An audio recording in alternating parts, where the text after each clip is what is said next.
Bismillahirrahmanirrahim. Assalamualaikum warahmatullahi wabarakatuh. Alhamdulillah, salam sejahtera, Om Swastiastu, Namo Buddhaya, salam kebajikan, salam sukses, salam berkah, dan semangat pagi. Alhamdulillah, pada kesempatan kali ini saya Nurul Badrul Tamam bisa jumpa kembali di acara Bincang Pengawasan.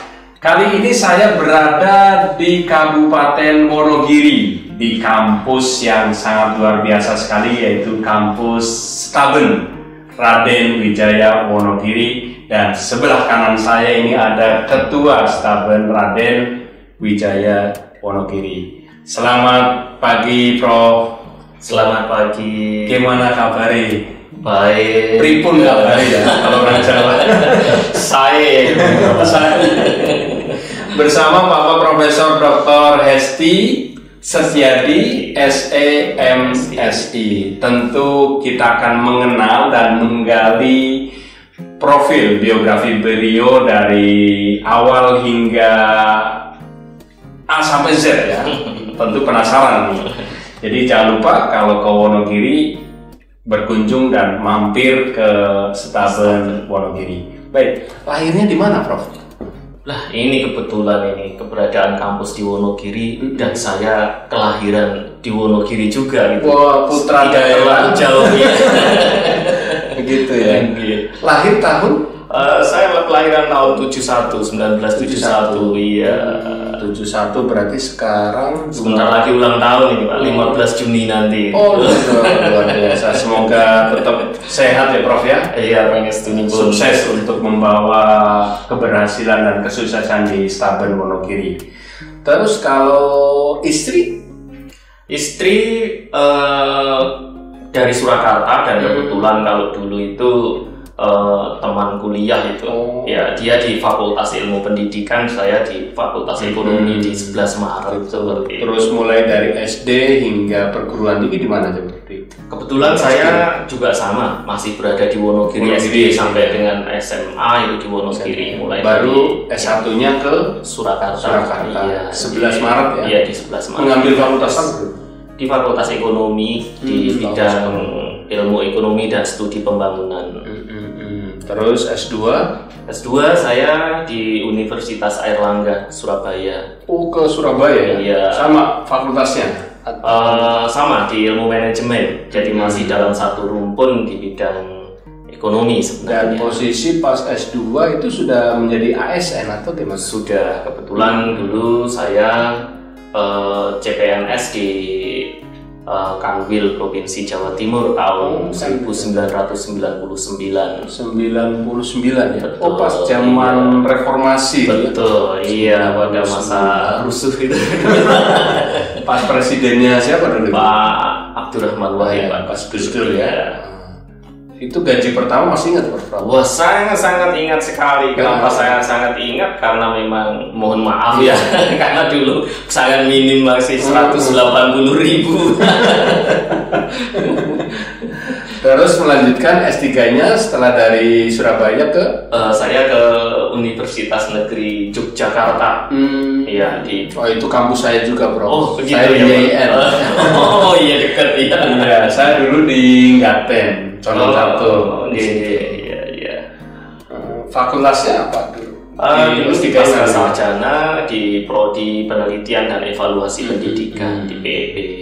Seperti itu. Setelah itu masih dari ASN-nya pindah ke? Jadi sebelumnya tahun 2005 kita sudah meminta mutasi ya. Jadi masuk ke wilayah Surakarta. Ya, kemudian habis itu ada proses pengembangan keberadaan kampus ini sejak tahun 2007. Itu kita juga sudah ikut berpartisipasi karena saya juga ketua pertama pada masa kampus ini masih swasta. Oh gitu, awalnya swasta terus dinegrikan gitu ya. Dinegrikan tahun kira-kira? Menjadi negeri tahun 2011. 2011 ya. Tepatnya tanggal 24 Februari tahun 2011. Terus menjadi profesor pada tahun menjadi guru besar atau profesor pada tahun 2020. Dan calon-calon profesor yang di sini semoga cepat juga ya. Betul, kita juga sudah ini mengupayakan itu supaya nanti ada mulai berkembang juga. Luar biasa sekali. Ini acara Bincang Pengawasan, ini tayang setiap hari Selasa dan hari Jumat di channel YouTube Inspektorat Jenderal Kementerian Agama. Program lebih dekat lagi dengan para ketua dan rektor seluruh Indonesia, terutama Prof, dengan para Kakanwil. Kita bisa bersilaturahim, bisa ngobrol semacam ini ya, nanti bisa ngopi bareng. Dan terutama ini ya, menjadi ketua di Staben sini berarti mulai tahun berapa, Prof? Kebetulan untuk yang sekarang, untuk yang sekarang ini sudah periode kedua. Jadi periode pertama adalah tahun 2016. 2016 saya menggantikan Bapak Insinyur Suhartoyo Pusaka Jati almarhum sekarang ini. Kemudian kembali dipilih dan diusulkan melalui proses seleksi dan tahun 2020 itu dilantik kembali menjadi ketua sampai sekolah tinggi Oke, terus kalau untuk jumlah mahasiswa ada sekitar berapa? Ya, untuk sekolah tinggi agama Buddha ini sebenarnya awalnya itu masih minim ya, dengan proses penegrian berkembang dengan prodi sebelumnya itu kurang fantastis, tetapi dengan proses kebersamaan dan kekuatan manajemen bersama gitu sekarang mampu mencapai ada sekitar 326 mahasiswa dan untuk kondisi saat ini dengan pendaftaran mahasiswa baru sudah masuk ada 110 di gelombang 1 nanti masih ada gelombang 2 dan gelombang 3. Jadi peningkatannya menurut saya itu cukup fantastis seperti itu. Yang mudah-mudahan saja karena ini kelasnya sekolah tinggi jadi kalau yang negeri ada 2 ya. Iya, di betul. Tangerang dengan di Wonogiri. Tapi memang Wonogiri memang top ini. Kita doain semoga lebih maju dan lebih sukses lagi ya, terutama para calon-calon generasi penerusnya di Staben ini. Terus untuk keluarga semuanya di Wonogiri ya? Betul. Termasuk putra-putri gitu? Putra-putri ada berapa? Putra ya saya. Saya cuma ada 1 anak itu ya. Istri juga kelahiran dari Solo dan teman kuliah di 11 Maret dulu. Tapi beliau di Putra udah selesai kuliah atau? Oh belum, anak masih SMA kelas 2. Kelas 2. Terus aktivitas Prof selain sebagai ketua Staben apa aja? Kebetulan dari 2014 sampai dengan sekarang, jadi sebelum jadi ketua sampai sekarang saya masih dipercaya oleh Ban PT sebagai asesor Badan Akreditasi Nasional Perguruan Tinggi. Seperti itu. Itu aktivitas yang menambah wawasan untuk memanage kampus ini. Wah, luar biasa sekali. Nah, sekarang kita bincang terkait kuliner nih. Kalau para pemirsa semuanya ke Wonogiri, apalagi Jakarta nih, kalau udah denger bakso mesti bakso Solo Wonogiri. Baik, kalau di Wonogiri kulinernya apa aja nih, Prof? Kalau kuliner di Wonogiri seperti yang disampaikan Pak Nurul ini, memang bakso itu sangat terkenal juga. Memang rasanya beda ya? Iya beda. Saya termasuk maniak bakso. Mie ayam kalau bahkan ada orang bukan Wonogiri atau Solo yang sana jualannya bakso juga, tapi ditambahin Wonogiri. Dan masih ada lagi nih yang sangat spesial sebenarnya dan sangat dicari menjadi ciri khas Wonogiri adalah mete itu kan. Jambu itu ya? Iya, metenya yang paling utama. Kan jambu buahnya ini kan yang lebih mahal, apalagi ini mohon maaf ini bulan puasa nyebut makanan. Kemudian ini mete ini nanti di lebaran seperti emas kan, seperti itu. Mahal ya? Iya, mahal. Ya cukup. Dan sini memang masih banyak ya pohon mete ini ya. Jambu apa kalau namanya? Ya jambu mete. Jambu mete kalau di Jawa namanya jambu mete. Gitu ya. Dan memang mete Wonogiri kan lebih manis, lebih gurih gitu. Walaupun kecil tapi manis dan gurih seperti orang-orangnya. Dan memang banyak dicari kalau di Jakarta ya. Jadi banyak kan orang Wonogiri kalau pulang dia bawa ke sana itu ya. Mete. Iya. Baik, kalau kuliner yang paling disukai oleh Prof apa, Prof? apa aja nih? Iya, kalau kebetulan begini. Paling yang disukai gitu ya. Kalau boleh saya sebut begini, saya sebagai orang desa tidak bisa meninggalkan kedesaan saya gitu. Dan saya kedesoannya, desa banget saya. Paling tapi alami gitu. Paling suka botok melanding gitu dengan sayur bening gitu. Tempe. Pemirsa tahu nggak? Apa tadi belum tahu? Botok melanding. Nah, penasaran. Pokoknya kalau penasaran datang dari ngomong begini. Baik, kita kembali lagi di acara Bincang Pengawasan. Bincang Pengawasan. Ya, kembali lagi di acara Bincang Pengawasan. Kali ini saya berada di Kabupaten Wonogiri, tepatnya tadi di Staben Raden Wijaya Wonogiri. Kita lanjutkan. Sekarang saya berada di lantai 3 ya, di biasa untuk tempat wisuda, gitu. Oh iya. Dan pertemuan ya. Iya, kegiatan. Baik, kalau tugas dan fungsi sebagai ketua apa saja, Prof? Iya, baik. Tentunya kalau kita sebagai ketua ada beberapa ranah manajemen yang ini, baik itu perencanaan, pengorganisasian, kemudian tidak lupa itu terkait dengan monitoring, evaluasi yang terangkum di dalam pelaksanaan Tridharma perguruan tinggi, baik itu dalam bidang bagaimana pendidikan pengajaran, penelitian ataupun pengabdian, layanan kepada mahasiswa dan sebagainya yang memang dikemas untuk bisa mewujudkan lembaga atau institusi ini beroperasi yang menjadi lebih baik. Seperti itu. Jadi kita sekarang di Bincang Pengawasan bagi para pemirsa, terutama mahasiswa dan dosen ya, Staben Wonogiri yang belum follow di media sosialnya Staben Wonogiri dan Itjen Kementerian Agama, ikutin terus. Dan di Bincang Pengawasan ini tayang setiap hari Selasa dan hari Jumat di channel YouTube Inspektorat Jenderal Kementerian Agama.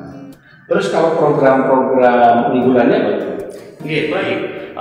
Kita ini sebenarnya memiliki program unggulan yang sama dengan prioritas kita dalam rangka memberikan layanan Tridharma perguruan tinggi. Di antaranya adalah bagaimana kita memberikan layanan dalam bidang dan memajukan di bidang pendidikan dan pengajaran, ya, baik dengan situasi sekarang, situasi pandemi. Seperti itu. Kemudian dalam bidang penelitian ataupun pengabdian yang juga salah satu di antaranya terarah pada program moderasi dan seperti itu, ya, moderasi beragama. Kemudian juga pengembangan kurikulum, juga salah satu yang tidak kalah penting adalah mengembangkan bagaimana layanan di lingkungan sekolah tinggi agama Buddha ini lebih efektif dan efisien. Dan tentunya tidak kalah penting bagaimana membuat sekolah tinggi ini kalau bisa ini menjadi institut seperti itu. Kita doain bersama semoga program bantuan lebih besar dan visi misi dari Pak Rektor ini sebagai doa ini. Ya, doa, dan ini harus segera terwujud ya. Iya. Semoga sukses. Iya. Kalau terkait program pencegahan korupsi apa tuh? Iya.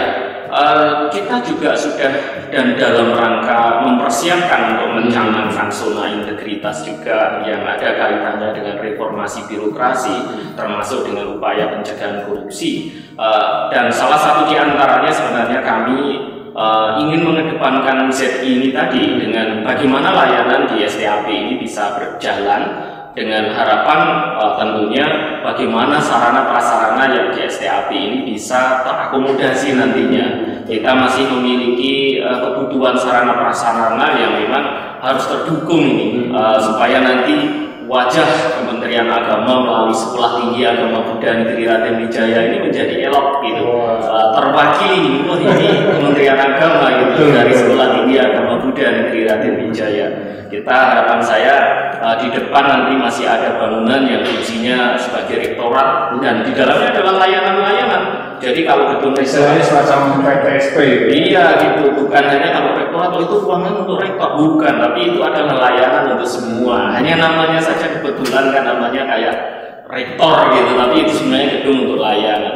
Dan melalui proses itu tentunya semua layanan bisa berjalan, maka sudah tidak tentu itu sudah tentu bahwa kita juga akan melakukan pencegahan anti korupsi. Jadi dengan zona integritas, efek yang pasti, ya itu pasti kita akan, dan termasuk melalui media sosial ya, betul, undang-undang dan program-program melalui infografis ataupun videografis ya. Iya, betul. Staben Wonogiri. Iya. Oke.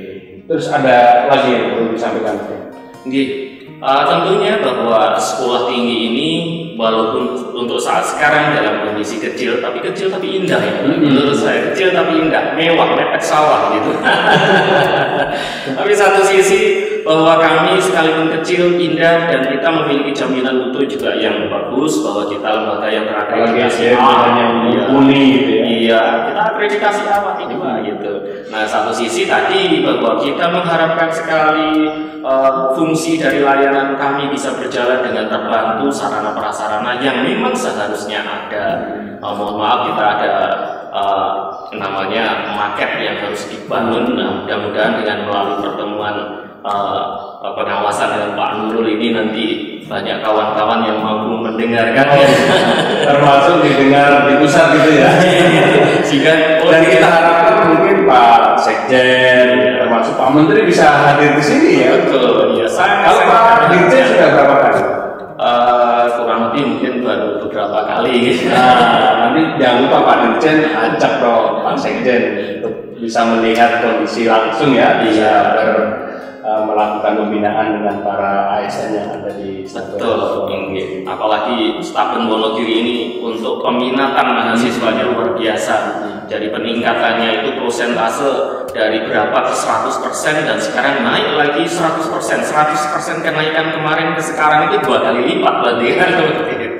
Jadi kita doain semoga cita-cita beliau bisa dikabulkan. Amin. Sukses. Baik, kembali lagi di acara Bincang Pengawasan. Ya, kembali lagi di acara Bincang Pengawasan. Saat ini saya bersama Bapak Rektor Staben Wonogiri, Jawa Tengah. Kita lanjutkan, Prof. Ini sekarang di masa pandemi COVID-19, kita berdoa ya, semoga virus ini segera hilang dan kita semua dalam keadaan sehat. Betul. Dan tetap semangat. Betul. Apa program yang sudah dilakukan di Staben Wonogiri, Prof? Terkait program pencegahan ya, pencegahan COVID-19. Ya, tentunya kalau di Staben Wonogiri seperti yang dianjurkan oleh pemerintah bahwa kita harus taat patuh dengan protokol kesehatan ya. Jadi kalau di lingkungan kita memprogramkan bagaimana kita menyediakan sarana prasarana dalam rangka ya pencegahan itu, bagaimana cuci tangan, kemudian bagaimana nanti mereka harus datang dengan protokolnya misalnya ukur suhu dan sebagainya. Termasuk juga fasilitas untuk yang lain yang mendukung kegiatan tadi. Termasuk begini juga bahwa kita berupaya untuk tidak melakukan pertemuan tatap muka dalam proses belajar. Jadi semua dilakukan dilakukan dengan daring. Walaupun sudah kemarin di 2020? Betul, kita juga melakukan kegiatan secara online semua. Jadi semua kita lakukan dengan cara daring, pembelajaran daring, kegiatan daring, seperti itu. Dan sekarang adalah dunianya milenial ini. Iya. Kalau kita bawa handphone ini ya, Prof ya. Hampir semua orang pegang handphone ya. Sekarang ujaran kebencian, terus intoleransi, anti-NKRI dan lain sebagainya menjalar ini. Terutama apa nih pesan dari Prof terkait cerdas dan bijak dalam bermedia sosial di dunia era yang semacam ini sekarang ini, milenial gitu. Iya, betul sekali. Kalau di kami ada sebuah konsep keagamaan sebenarnya ini umum saja. Kalau diistilahkan kami dengan ehi pasiko gitu. Jadi harus lihat dan buktikan. Jadi tidak hanya sebatas kita menerima kemudian kita mempercayai saja kemudian share gitu. Wah, itu berbahaya sekali. Jadi harus kita cek terlebih dahulu ke fakta yang ada, apakah betul keadaan pertanyaannya. Bertanya juga bukan men-share cara bertanya. Kalau bertanya men-share sama juga itu apalagi mempublish. pertanyaannya di WA grup ya. Iya. Kalau di agama Buddha gimana? Ya, ini dengan ehipasiko tadi, lihat dan buktikan. Jadi kalau tidak yakin, tidak dipercaya, ya jangan lakukan untuk penyebaran itu. Tentunya berarti itu bohong kan, apalagi dunia sekarang banyak modifikasi sehingga semua bisa. Iya gitu betul. Ya. Foto yang gak ganteng jadi ganteng. Iya betul sekali. Kalau saya fotonya diedit lebih ganteng nggak apa-apa. Video juga sama ya. Potongan video terus jadi viral. Sobat canggih sekarang. Intinya kita sebagai ASN terutama Kementerian Agama ya, apalagi dosen di Staben Wonogiri, para mahasiswa kita harus cerdas dan bijak dalam bermedia sosial. Baik, yang terakhir terkait dalam menjaga persatuan dan kesatuan anak bangsa, apa yang pesan buat para ASN Kementerian Agama di seluruh Indonesia? Kita hidup di negara kesatuan Republik Indonesia dengan semua yang kita miliki, keanekaragaman yang luar biasa banyaknya adalah merupakan kekayaan. Kekayaan ini seharusnya menjadi sesuatu yang luar biasa jika dilihat oleh orang lain. Jika kita mampu mempertahankan kekayaan ini, berarti kita kaya, berarti kita dikagumi. Maka bersatulah dengan serba keanekaragaman dan kekayaan yang kita miliki. Saling menghargai, saling menghormati ya. Kebetulan kampus STA di Raden Wijaya ini kan juga sangat-sangat moderasi. Walaupun dengan istilah Sekolah Tinggi Agama Buddha Negeri Raden Wijaya, tetapi keberadaan kami ASN-nya juga multi. Ada bukan hanya beragama Buddha, ada Kristen, Katolik, kemudian Muslim. Ya, ada kawan-kawan dosen IAIN Surakarta ya. Iya.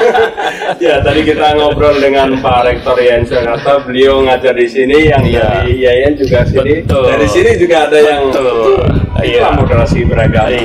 Kita saling menghormati.